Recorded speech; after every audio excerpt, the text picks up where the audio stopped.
How you doing? This is Pastor Gray from the Acts 2 Seventh-day Adventist Church, and again, we've had a high time in Zion this past Sabbath. If you want to, you can go back to the website and get that message, please. But this is our weekly nugget, just some things for you to chew on through the week. We've been walking through the 23rd Psalms. We've covered, the Lord is my shepherd, I shall not want. He makes me to lie down in green pastures. If you haven't heard that one, I want to tell you to go back and please get that. He leadeth me beside still waters. He restores my soul. He leadeth me in paths of righteousness for his name's sake. That's today. We talked about how after God restores our soul, that's that Sabbath experience. Then there is the leading in paths of righteousness. Now watch this. One of the things you need to understand is the definition for leading me in paths of righteousness are he leads me in right standing paths. That means pathways for those who are in right standing with him.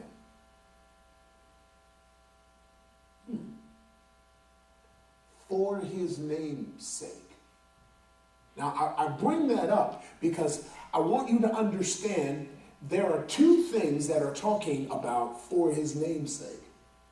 Well, what is got his name on it? Number one, the sheep do. For his name's sake. The sheep are branded with his name on it. You and I have the imprint of the very Son of God on our lives for his name's sake. I'm so glad because it's that namesake that allows me to walk through paths of right standing. It's not because of what I've done this week that allows me to walk in paths of right standing. It's not because of anything you've done that makes you righteous. You and I are righteous simply because he's got his name stamped on us. While you're chewing on that, there's something else that's got his name on it. The path. For his name's sake. The sheep have his name on it, and the path has his name on it. He puts his name on the way we walk. Now, that may not mean anything to you, but in context, it means a great deal. For the next few verses say, yea, though I walk through the valley of the shadow of death. Well, what happened? We were on still waters a little while ago, but now we're walking through the valley of the shadow of death. My question is, who takes the sheep through the valley of the shadow of death? How did they get to this dangerous place? Who's responsible? Answer, God is. It's his path. His name is on it. Even though the dangers are there, his name is on it. The purpose for those paths are so that he can cultivate, so that what we have, because our name is, his name is stamped in us, we can also have because it's our character.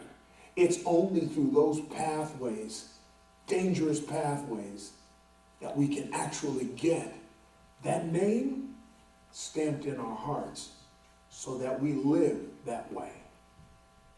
Those paths, those scary paths where death seems to be just a shadow away, those paths belong to the King.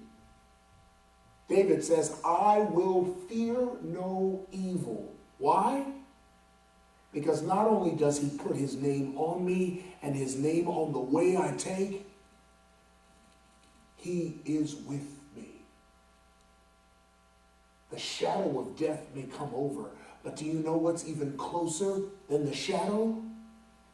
The very presence of God, step for step, every way. He leads and guides. I'm so thankful today that as I go through the valley of the shadow, just going to the grocery store, I know where I step, he steps, and my pathway is marked with his presence. Think on these things this week. Till next time, God bless.